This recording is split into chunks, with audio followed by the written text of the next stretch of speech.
Halo semua, ketemu lagi pada sesi kali ini. Saya akan bercerita dan sharing mengenai konsep business ownership and entrepreneurship. Ini adalah sesi keempat pada topik kita pengantar bisnis dan manajemen ya.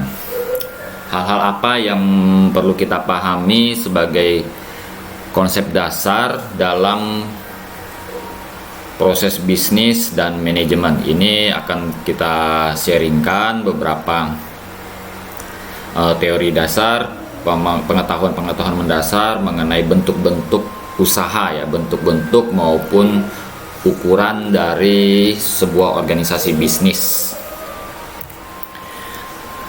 Ada beberapa model kepemilikan atau model organisasi yang bisa kita bentuk dalam proses bisnis ya.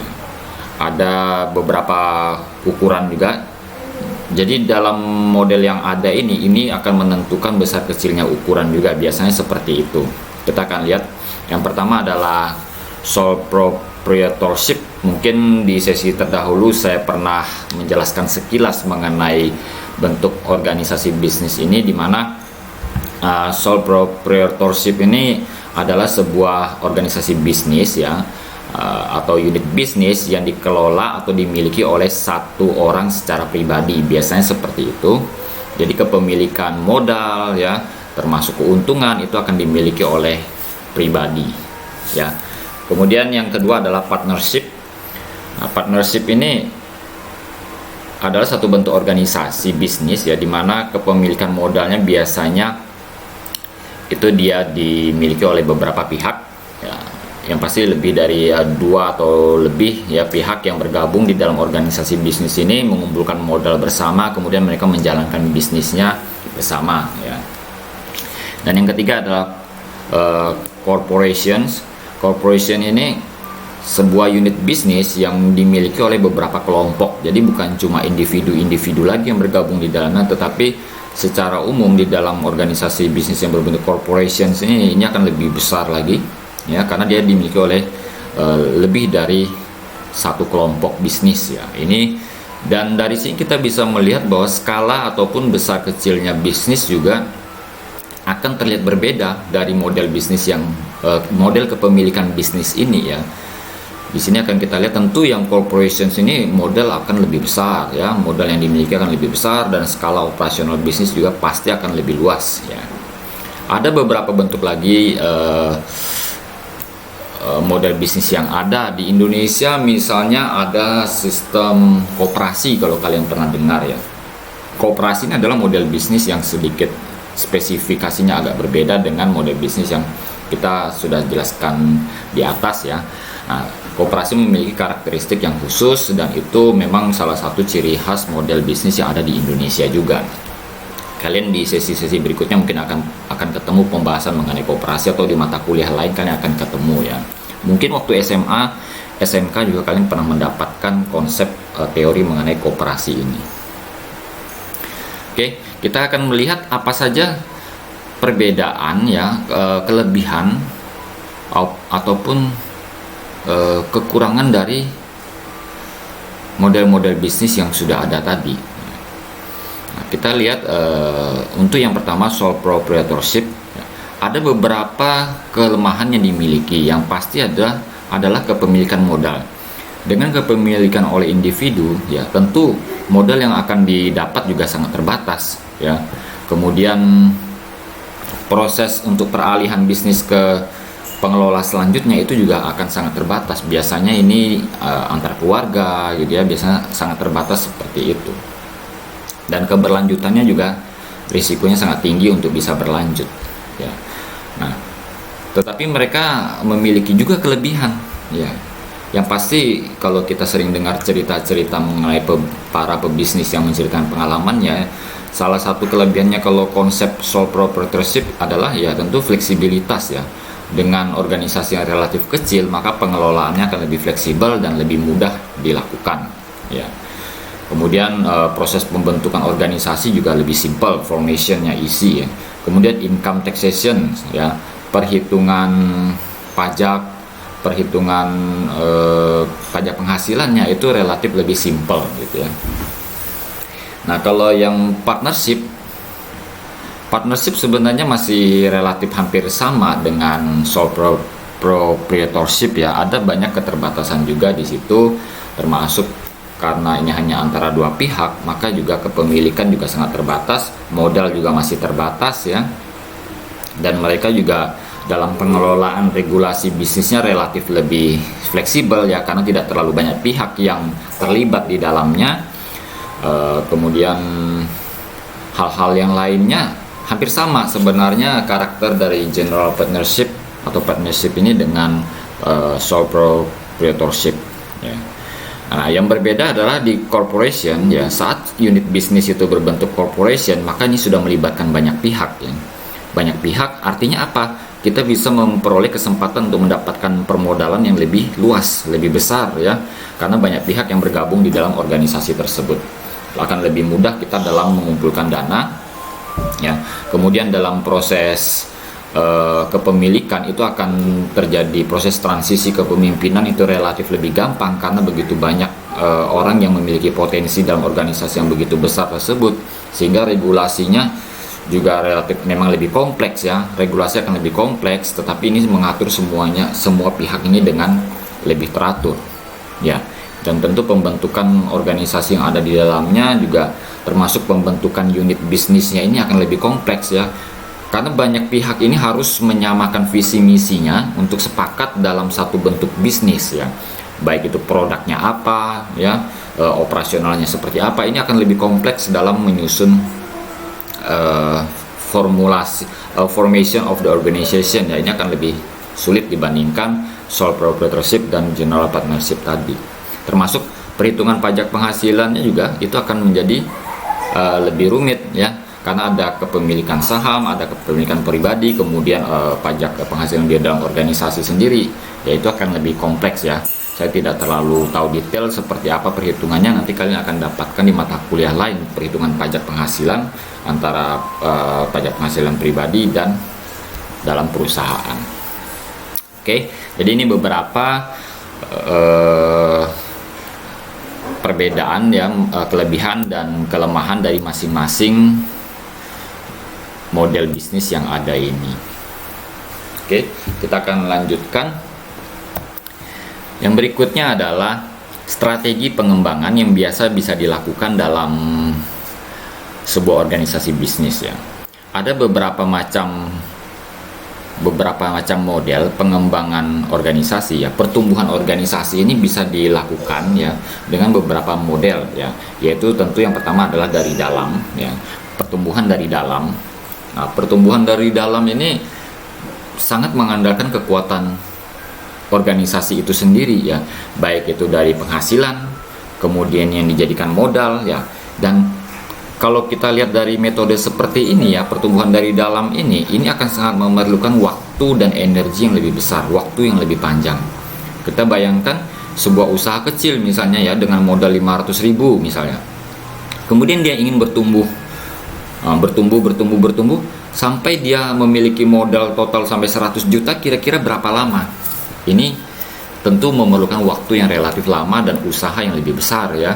Nah, ini menjadi banyak kesulitan, menjadi penghalang yang cukup besar bagi organisasi kecil khususnya. Nah, sehingga metode pertumbuhan seperti ini ya, ada beberapa unit bisnis yang masih mengandalkan metode pertumbuhan seperti ini. Contohnya adalah bisnis keluarga misalnya. Biasanya bisnis keluarga sangat mengandalkan penggunaan keuntungan yang kemudian dijadikan sebagai modal tambahan di periode berikutnya.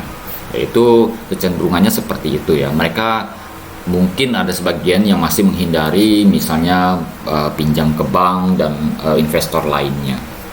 Nah, berbeda dari pertumbuhan dari dalam, ada sebuah strategi yang berbeda konsep ya, yaitu pertumbuhan yang didukung dengan faktor luar ya. Jadi growth through mergers and acquisitions. Ini dari sini kita bisa melihat dari konsep ini ya. Kita tahu bahwa sebuah organisasi bisnis itu bisa bertumbuh dengan dukungan support dari pihak lain. Nah, contohnya adalah mergers, yaitu penggabungan dari beberapa unit bisnis menjadi satu misalnya. Ya, Ini yang disebut dengan vertical horizontals atau konsep lainnya ya. Jadi pertumbuhan yang bersifat vertikal yaitu pertumbuhan yang didukung dengan atau yang horizontal dulu ya, pertumbuhan yang didukung dengan penggabungan beberapa unit bisnis menjadi satu. Nah, itu bersifat horizontal, artinya masing-masing unit bisnis akan memiliki ya porsi, termasuk porsi kemudian kesempatan yang sama di dalam unit bisnis baru yang terbentuk tersebut ya. Nah, kalau model pertumbuhan eksternal, faktor eksternal yang lainnya yang bersifat vertikal, yaitu contohnya adalah akuisisi. Akuisisi ini kita bisa berikan contoh seperti ini. Ada sebuah perusahaan yang lebih besar ya, kemudian ada perusahaan yang lebih kecil. Nah, kemudian perusahaan yang lebih besar ini mengakuisisi atau dia membeli perusahaan yang lebih kecil ini dari pemiliknya, kemudian dijadikan bagian dari sebuah perusahaan A yang lebih besar tersebut. Ini adalah proses pertumbuhan yang bersifat vertikal ya, melalui acquisition. Contohnya banyak sekali kita bisa melihat contoh-contoh yang ada. Saya berikan contoh yang paling simpel adalah saat pemilik Facebook ya mengakuisisi WhatsApp ya. Kita tahu bahwa WhatsApp ini diciptakan oleh individu, sekelompok apa ya istilahnya, orang yang memiliki kreativitas, kemudian mereka membangun satu aplikasi untuk chatting ya, aplikasi percakapan yang cukup populer akhirnya, dan kemudian WhatsApp ini akhirnya diakuisisi oleh Facebook ya, dibeli dengan sejumlah nilai, kemudian akhirnya WhatsApp ini menjadi bagian dari Facebook itu sendiri. Ini contoh proses akuisisi di mana terjadi proses vertikal, sebuah organisasi yang lebih besar, organisasi bisnis yang lebih besar akhirnya memiliki organisasi bisnis yang lebih kecil yang dia beli, baik itu modalnya maupun saham yang ada. Oke. Nah, ini contoh strategi pertumbuhan yang dapat dipilih oleh unit bisnis yang ada. Kita lanjutkan ya, konsep berikutnya adalah kita akan bicara mengenai small business ya. Mengapa pada bagian keempat ini ya saya ingin sharing juga mengenai small business ya. Ini menjadi hal yang sangat penting karena small business ini sangat mencerminkan karakter bisnis yang ada di sekitar kita ya. Di masyarakat khususnya di Indonesia ya, saya ingin sampaikan bahwa sebagian besar pebisnis yang ada di Indonesia masuk dalam kategori usaha kecil dan menengah ya. 90% lebih usaha bisnis yang ada di Indonesia, atau sering orang-orang mengatakan 99% usaha bisnis yang ada di Indonesia adalah usaha kecil dan menengah. Sehingga konsep ini harus kita sangat pahami ya, baik kalian sebagai pengusaha maupun kalian sebagai mahasiswa. Konsep ini penting untuk kalian pahami sehingga kalian akan bisa lebih mengenal lingkungan bisnis yang ada di sekitar kalian, dan kalian akan bisa melihat potensi-potensi apa yang terbuka nantinya ya. Dalam definisinya menurut Pride et al. Dalam buku mereka ya, small business as one which is independently owned and operated for profit and is not dominant in its field. Jadi jelas di sini disampaikan oleh Pride et al. Bahwa small business ini biasanya dimiliki secara bebas ya oleh individu ya, oleh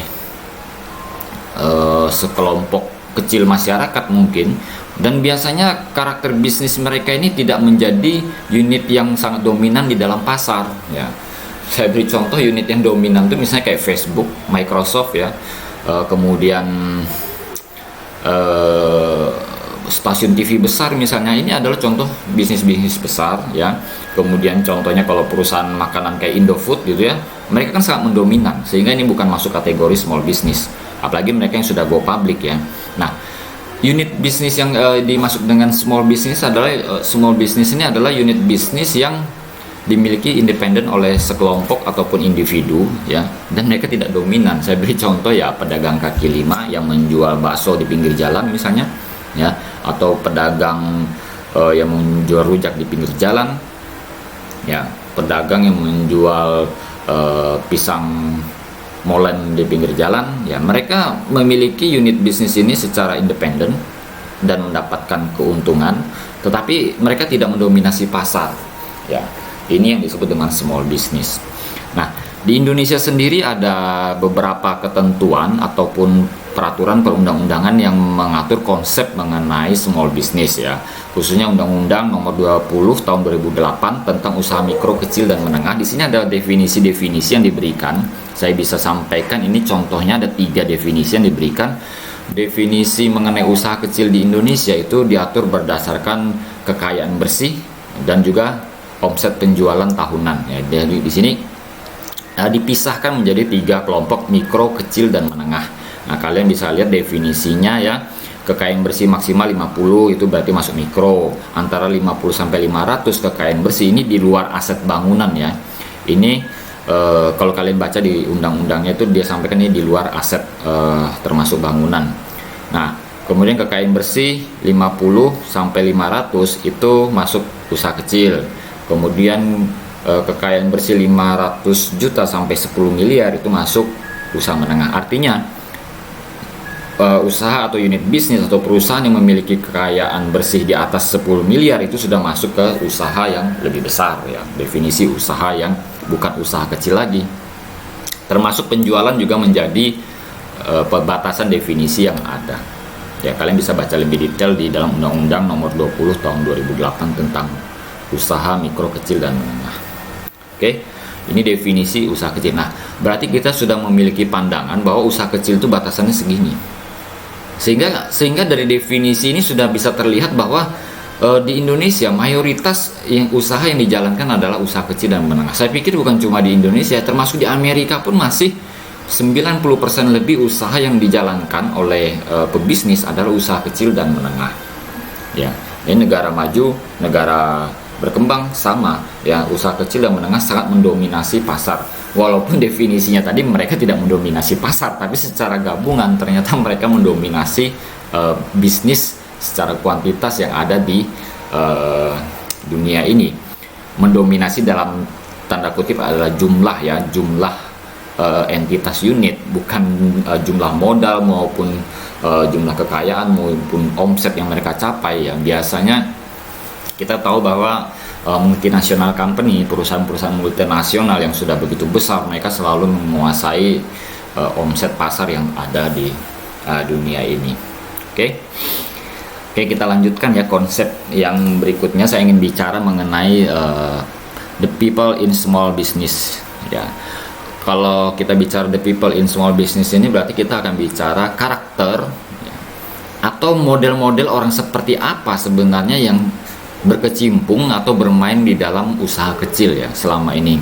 Ya, kalian mungkin sudah sering melihat ya pedagang kaki lima ya, para pelaku UMKM. Kalian sudah bisa melihat orang-orang seperti apa yang bermain di dalam sektor bisnis ini. Sangat berbagai macam karakter, sangat banyak karakter yang ada ya. Yang pertama tentu kita semua tahu yang disebut dengan entrepreneurs ya.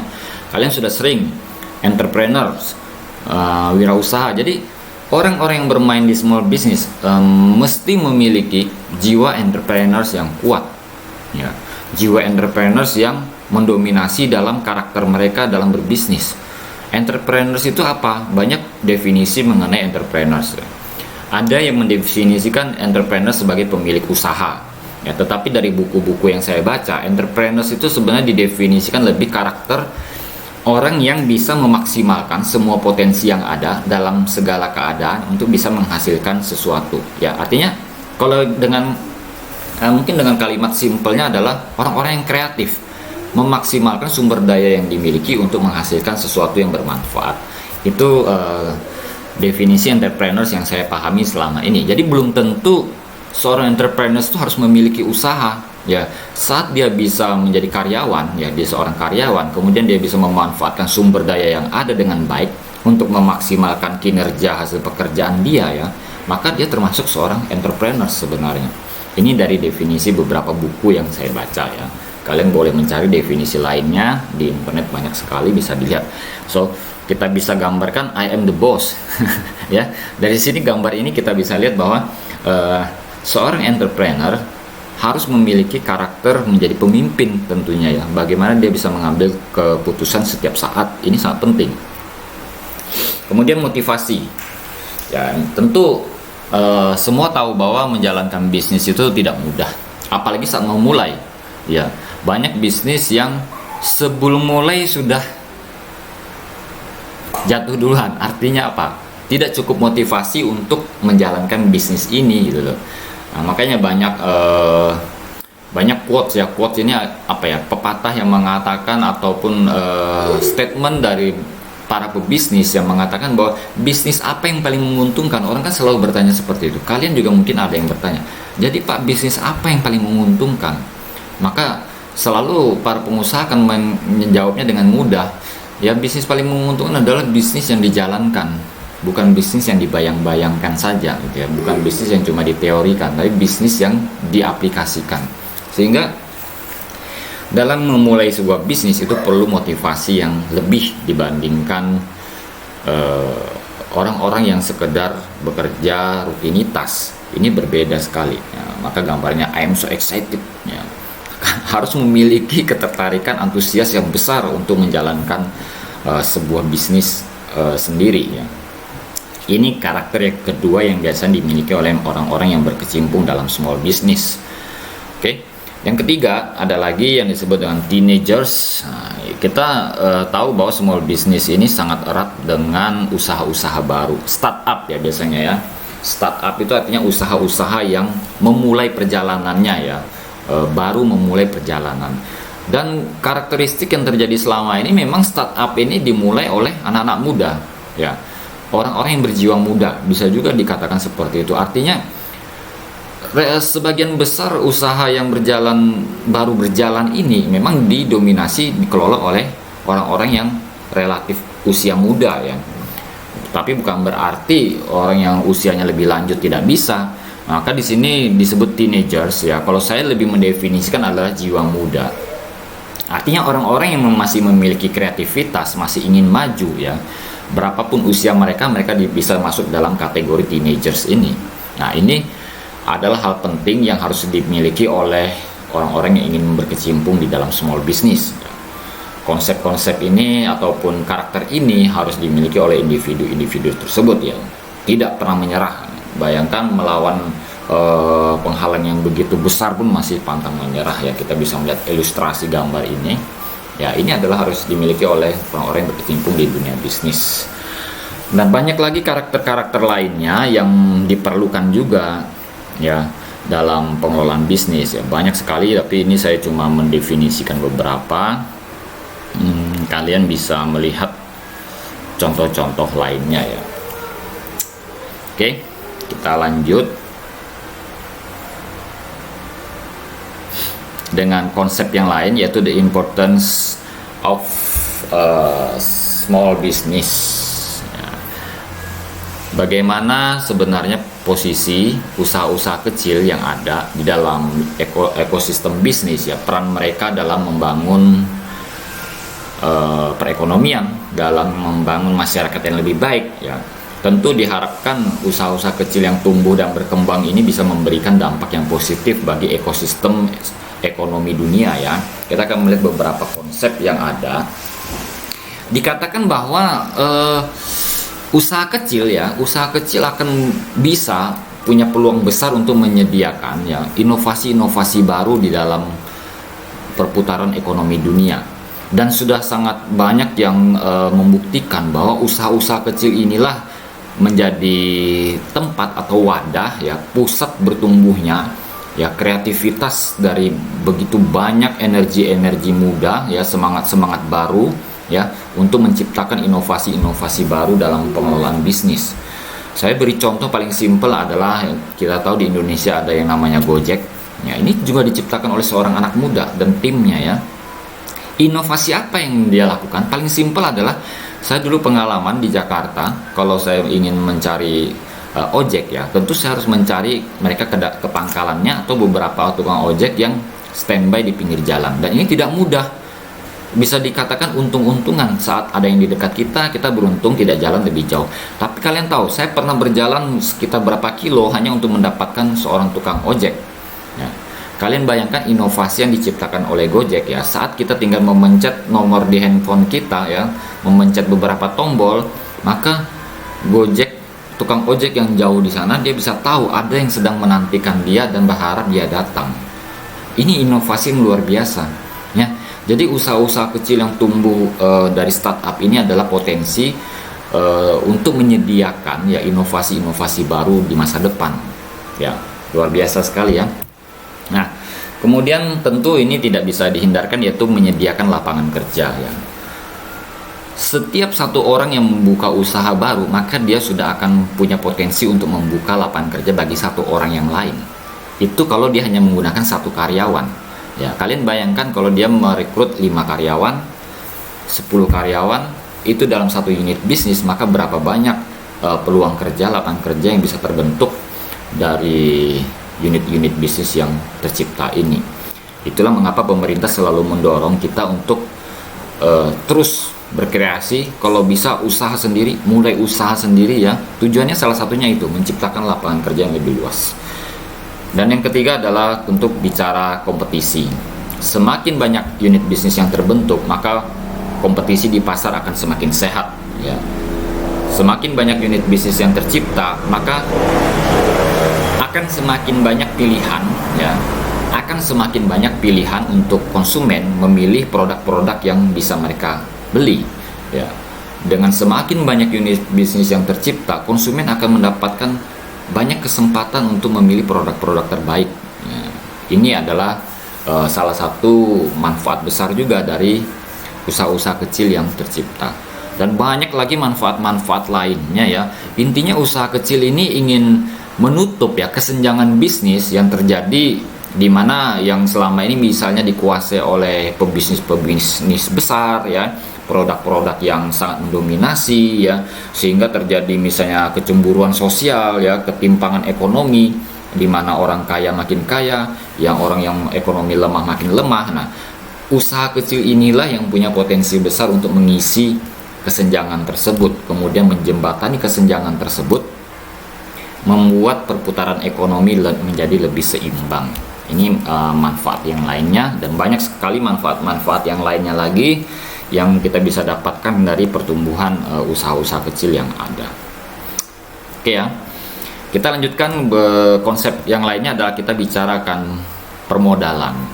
Nah, usaha kecil selalu mendapatkan banyak tantangan dalam permodalan. Kita tahu tadi satu model bisnis yang sole proprietorship, maka dia akan salah satu disadvantage dia adalah, kelemahan dia adalah bagaimana untuk menghasilkan permodalan.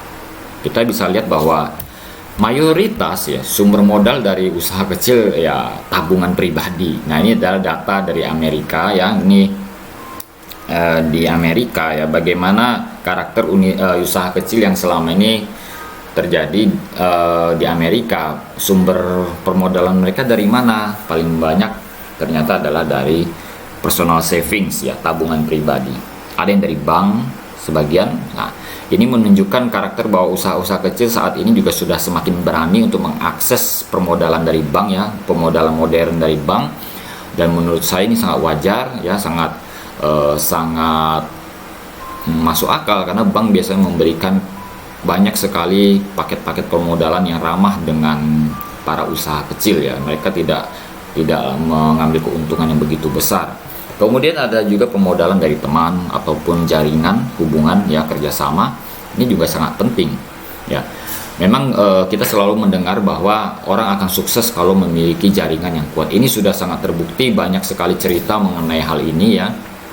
Jadi penting untuk kita selalu membangun jaringan kerjasama dengan siapapun ya, jaringan yang saling menguntungkan. Oke, ini strategi untuk mendapatkan pemodalan bagi usaha kecil dan menengah. Banyak lagi strategi lainnya saat ini.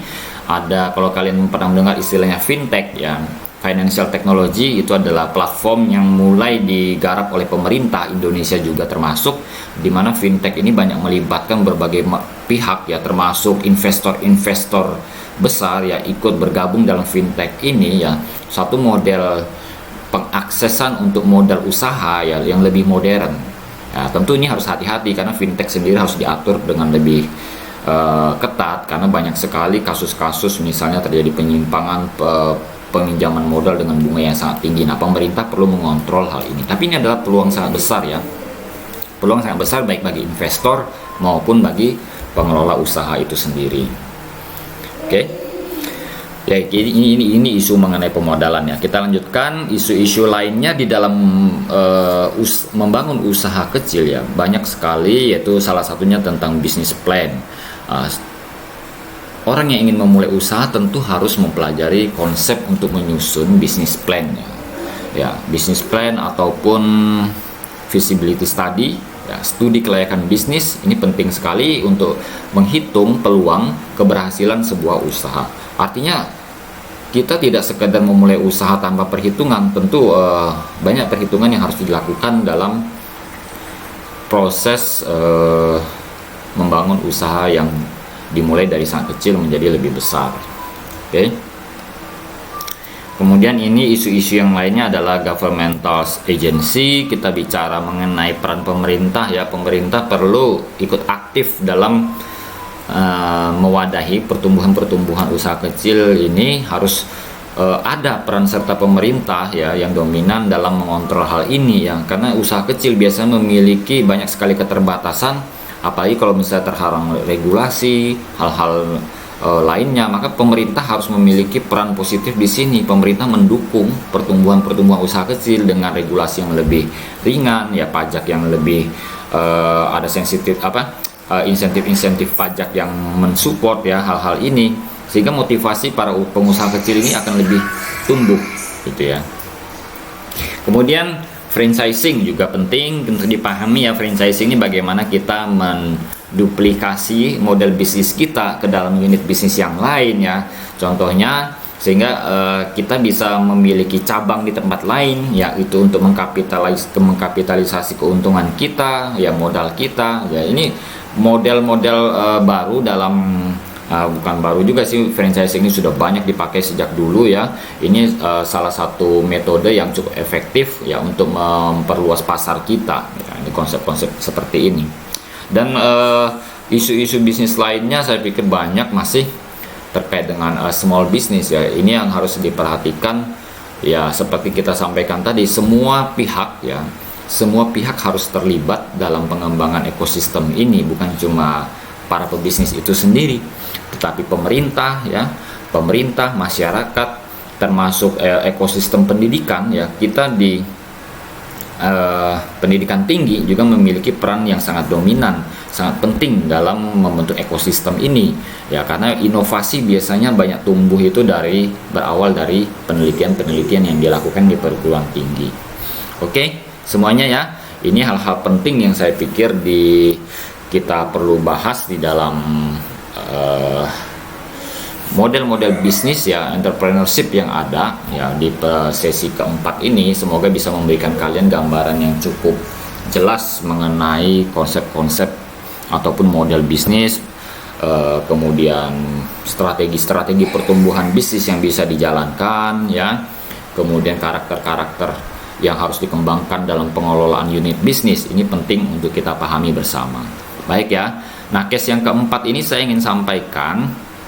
Silakan kalian cari video di YouTube ya, antara Pak Dahlan Iskan ya dengan direktur utama dari Samator Gas ya, Pak Arif Harsono. Silakan kalian saksikan videonya ya. Kemudian saya ingin kalian menceritakan sekilas ya, hal penting apa dari video tersebut ya. Mungkin yang terkait dengan ini ya, karakter pebisnis ya, karakter pebisnis yang ada di dalam video pengalaman dari pendiri Samator Gas tersebut ya. Silakan kalian cari videonya di YouTube, sudah ada. Nah, kalian ceritakan dalam Manager Legends untuk case keempat. Oke ya semuanya, sip. Saya harap cukup jelas materi yang kita berikan ini. Sampai ketemu lagi di sesi berikutnya. Terima kasih.